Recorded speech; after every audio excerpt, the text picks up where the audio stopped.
you're inside of a system where it's federally illegal for you to be yourself. And so you practice that. You get to know that, right? You build a lifestyle around that. You learn to don't ask, don't tell in every aspect of your life.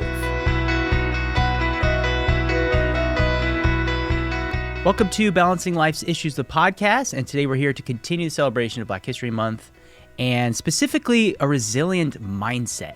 And to help us do that, I'm here with John Ebron. How are you, John? Hey, how are you, Kai? I'm doing well. John is yes, you are a top trainer here at BLI. You're constantly getting kudos. And I wanted to bring you on not only because you're Black, but because your expertise is in personal growth and development. With the backdrop of Black History Month, you know, the importance of story. So John, tell our audience about yourself. Awesome. Well, thank you so much. You know, I've been super excited about this opportunity to speak on this. I've been thinking about, you know, Black History Month, and in fact, this is a celebration, right, of our history. But you have to know what you're celebrating, right? Right. And so I've been thinking a lot about my stories. When I think about sharing my story, you know, my story largely starts, you know, way back. I'm from a little small farming community, you know, I claim Greenville, North Carolina, because you can find that on a map, but I'm actually a little city next to it called Bethel. You know, I'm from a small farming community myself, north of Omaha, Nebraska, a place called Blair. Is that right? Okay, all right. That's right. Well, Bethel is a little bitty small city. I mean, so according to the census, we're about, you know, teeming with about maybe 2,000 people. Ooh, okay. I had you by 8,000. We were 10,000 strong in Blair. There we go. And it's a little city separated 2/3, 1/3 by a railroad track, right? All the white people stayed on the 1/3 side. All the Black people stayed on the 2/3 side, and there were no other people, right? Yeah. What year would this have been when you were growing up? Not to age you, but just for historical context, so we could place it. I was born in 1970, right? So the 70s, maybe the mid-70s, Mid-70s. Okay. Yeah. Gotcha. And so, again, if you think about it, not incredibly long ago, right? But there's so much has taken place in between now and then. But anyway, so if you could picture again on the 1/3 side, right, the white side, this is where the supermarket, the bank, the police office, the library, you know, all of the you know, life support for the city was on that side, and on the Black side we had Johnny's Market, where we shot pool and did drugs. Okay. Yeah, got it. So it was that kind of setup that I was kind of brought into the world, right? Right. So that was the world you knew at that time, which is only 10 years from the Civil Rights Movement. Like, that's the thing when we're talking about this.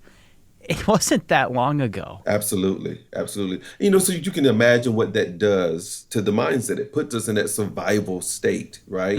Right. We're not trying to flourish, grow, be our best. We're just trying to make it, right? Right. Yeah. So for me to throw fuel onto that fire, right, not quickly, but I would say at a young age, I began to realize that I was also gay. Now, I did not have enough letters to spell the word gay back in those days. Right? I had no idea what that meant, but I knew it made me different inside of a population that already felt different. Yeah, you're already on that side of the tracks. Like, is there another side of the tracks, right?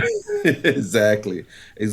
So for me to survive, it felt like I also had to shut myself off from my own people, right? So the sentiment was, we're already down and discouraged, and you're going to add another degree of separation on top of that, right? So I grew up largely that way. And so I moved through, you know, into my military career. And what made you want to do military? You know, I didn't. Okay. I had no inclination. I'm the youngest of 5 kids, right? My 3 older brothers, they all went to the military. Then my sister, then myself. I had no intentions of joining the military. And it just kind of was a happenstance opportunity that was a way up. Yeah. Right. So it was a way out of that environment. Yeah. But all of my baggage I took with me into that environment. Of course. That was one of the first things I learned about that resilient mindset. We teach about resilience as if we start with a clean slate. Right. You know, No, there's a lot of unlearning we have to do in order to Yeah, get into the life we want to live, right? right. And so what I learned is my value was strictly tied up into what I do. Okay. So like your skill set? Yes, yes, exactly, right. Your happiness was my responsibility. And if you're not happy, I'm not safe. So I had to become a very Mm. skilled person in order to create a safe environment for myself, right? Like you were in control. Yeah, in a way. Well, actually, in a like you're less human and you're more of an element for control for another person, right? You're for the use of that other person. Okay. Okay. So, if you put three people around, Well, you're for the use of another person. So that to me sounds dangerous and familiar. uh, Um, I'm someone who has ended up in some unfortunate situations because I was giving so much of myself away mhm, without first filling myself up. absolutely, And that's something I had to unlearn through lots of therapy, right, right, through lots of help. I think, part of, what you do and what you've been through, that unlearning process. So as you got to the military, is that kind of where that unlearning process started, or how did you get to that place? my strategy of earning my right versus having human right, right? Oh, yeah. My strategy of earning my right quickly became a prison for me, Wow. right? So now I have to operate at this level and increasingly higher levels. And it was just that crucible, that pressure of all of that coming down on me constantly that forced me into saying, no, I'm not going to stay in this mindset of no, I'm not going to stay positioned this way. I deserve to be healthy, happy, and whole, just like everyone else. I'm not just for your utilization. I need to get my power back, right? I deserve to be here. And um, so it took pressure to push me into that direction versus a community that encourages and teaches you your worth. And so what else was going on in that time? It seems like a pressure cooker, like just one thing after another. You're not being honest with yourself. You're only giving away. And like, what else was going on at that time that like it felt like a boiling point where maybe did you boil over?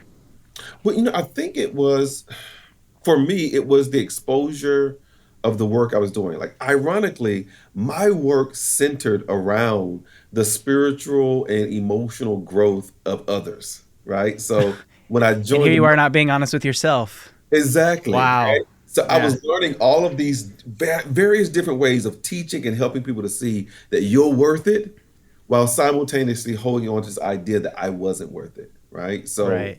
I worked in the chaplains corps, and so we did family resilience, and then I worked with our Ready Resilient campaign, which focused on learning about yourself, right? So Yeah. as I began to learn all these skill sets to teach other people, it began to kind of gravitate towards myself, right? So Yeah.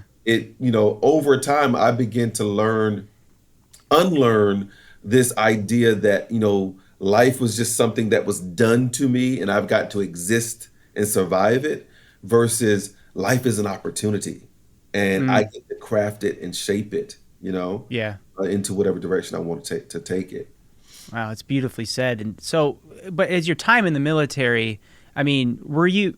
I'm not sure what the breakdown is in the military in terms of race, ethnicity. Did you feel like an outsider in the military being black? To some degree, so I carried with me that my blackness was only safe when it was covered, Okay. right? Like even in the black community, and again, this came from the combination of things, right? The combination of being black, but also being gay, and the pressure cooker of that reality, right? Was that um, if I was to celebrate my blackness, it was also like a tainting of blackness, right? Because I lived in an era where being gay was not something that was remotely celebrated, right? So it was not something that I could attach onto, if that makes sense. Was that because of don't ask, don't tell? Well, I really experienced a lot of don't ask, don't tell before I even got into the military, right? Ah, wow. Yeah, Yeah, interesting. but Yeah. definitely there, right? So I'm working in the Okay. military, and people, I don't think that people understand the impact of that, right? So the policy, the federal law, don't ask, don't tell, was actually designed to be a protective law for gay and lesbian and transgender bisexual people, right? Um, but it was Mm-hmm. quickly turned into a witch hunt. You know, the intent Right. was leave them alone, don't ask, right? Right. And so the way Mm-hmm. that it began to get carried out was you better not tell.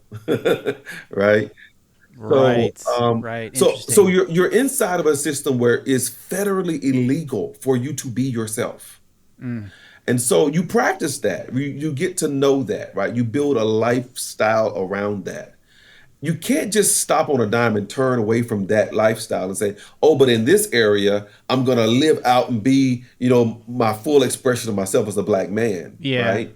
Yeah. You learn to don't ask, don't tell in every aspect of your life, right? Yeah. So many of our topics are just kind of flying into view for me, like burnout. Like, were you feeling burnout at that time? Oh my goodness, absolutely. So workaholic was my drug of choice. So, Mm.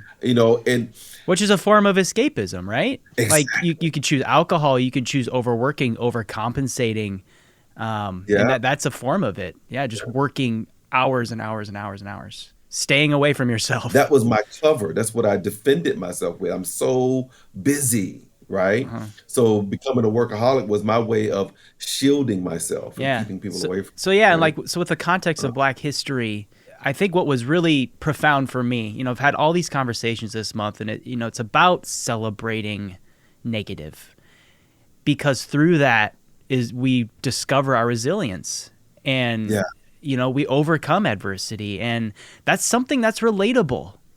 you know absolutely. Yeah. I've struggled with mental health. I've struggled with substance abuse. There's just so many aspects of our lives that if we just learn about one another, we can educate ourselves and we can just have a conversation. Because it wasn't the fact that you were gay that surprised me. It was because I've been working with you for so long. So when I found out, I was like, oh, what it did for me was it just like created depth, right? It created a foundation that I know John stands on, or umami Mm. call it, right? Like there's more there now that you teach this programming. Like there's so much to appreciate about you that just makes it so much more I profound. think for me, dealing with the disparity of, the isolation that came through that aspect of my life, it made me very empathetic in other demonstrations of that, right? So you mentioned earlier about like the black to white ratio in my field. There was a good blending, right? But the power structure was not so much so, right? So of course, the more Sure. higher up you went in our field was predominantly older white men, right? And so when I would Hmm. see how oftentimes black individuals would kind of twist themselves, right, in order to comply with that hierarchy, that schema. Um, Although it wasn't the same pressure of being gay and being discriminated against, it transferred for me. And I understood that. But it didn't just stop there. It was also, when I had to provide services for the single parent who was kind of feeling shunned for being a single mom, for example, in a community where there were more of a traditional family structure, and how to learn how to stand up on their own 2 feet for the first time, or maybe someone that was struggling with some sort of gambling addiction or drug addiction, which something was frequently that I was providing support for in my office, right? Like, how do you deal with being in a disadvantaged perspective? And if you are serving someone and you don't have empathy for that, it's very difficult for you to provide that quality service. So I found a way to take my personal Mm. pain and to get motivation to kind of heal through that so that I could use that pain in service for others. So you're starting to flip the script a little bit for yourself, whereas at first you weren't addressing any of yourself, but still giving. Here you are now addressing yourself, and through that discovery are giving that back. Is that kind of how I'm hearing it? Perfectly. That's a great way of seeing it. Yeah. And so I used to serve because it was my survival strategy, right? Yeah. Now I want to serve because it is my purpose. It's, as you were saying earlier, it's really about keeping your cup full, right? Reclaiming your power, not giving because you're scared, but giving because Mm-hmm. you are qualified and you're worthy, right? And not just what you do, but who you are. Yeah. All of that deserves to be honored, right? For me, I that's what I think about when I think about Black history. Mm. You know, it is amazing now to see so many different aspects of life that is now being exposed that Black Americans were the impetus for those innovations, those elevations for our entire nation, right? So Mm-hmm. um, it's about reclaiming all of who you are, Yeah. right? And not allowing that to uh, take on a pathway where you're denigrated, you're put down Mm-hmm. in the service of the greater good, right? Yeah. So we have to stay healthy, happy, and whole. And so in order to do that, we have to really be able to acknowledge who we all are, our complete selves, and then let that be the driving force to the things that we do and how we show up in the world. Wow. So John, if you were to go back to that place, maybe your darkest moment, right? The moment before that pressure cooker went off, what would John today tell that person? Wow. What would John today tell that John at the deepest, darkest moments of his Years of life? experience, thousands of Yeah. trainings. What would you tell that person? I would tell John, you are completely different in the way that you are unique, right? Your uniqueness is not Mm. a shortcoming or um, a liability. Your uniqueness, you were crafted and fashioned by your experiences and everything else that is involved with that, right? Right. To be unique. And that is something that you should capitalize on, Mm. right? And you are completely the same in the way that you deserve to be here. You're worthy of life like every other human on the planet. And to defend that fiercely, right? Fiercely. To Right. fiercely Yeah. defend that if anyone or anything even attempts to threaten your worthiness, then it is not something to passively experience. You take on with aggression that you deserve to be here, and Mm-hmm. that this is not up for debate, right? Yeah. Um, Right. and if you don't do that, there's no platform for your uniqueness to be seen in by the world, right? So all of that is Oh, wow. required. So beautifully said. And for anybody out there who's listening who is struggling on reclaiming their power, you look to like personal growth and development. That's your bread and butter, so to speak. What's maybe one thing or a couple things to start that process or get things in motion, because it's such a vulnerable time. It's such a scary time. And this may sound cliche, but go within. Go within. There is always, as Maya, Dr. Maya Angelou would say, you have to create a space in your heart that you keep clean and pristine, because that is where you meet God, right? That is where you meet your innermost self, right? And so, no matter what outside influences are out there that's trying to dictate one thing or the other, there is always a space and a time where you can go in and be with yourself, right? So, as a rule, one of the things I'm always saying in our trainings is self awareness generate self-regulation, right? So it's not about focusing on the things that you do first. It's about focusing on yourself. So as disconnected and as irrelevant as it may seem, little practices like you practicing your self-talk with yourself by yourself, repetitively, right? Like Yeah. spending 3 minutes in the mirror Yep. saying, you know what, you're the guy, I love that. you know, and it may seem like, okay, John, that's icing on the cake. That's something nice to do. No, no, no. That is essential. That is essential. When you begin to identify yourself so strongly in these very positive ways, it becomes an impossibility for you to accept being seen any other way, right? So Yeah. that's, I would say, start with yourself. John, thank you so much for your message around, Black History Month and sharing your story and, your continued effort in this world. You're a shining star, and BLI loves to have you around. So thanks again for your time today. Thank you so much. I really enjoyed it.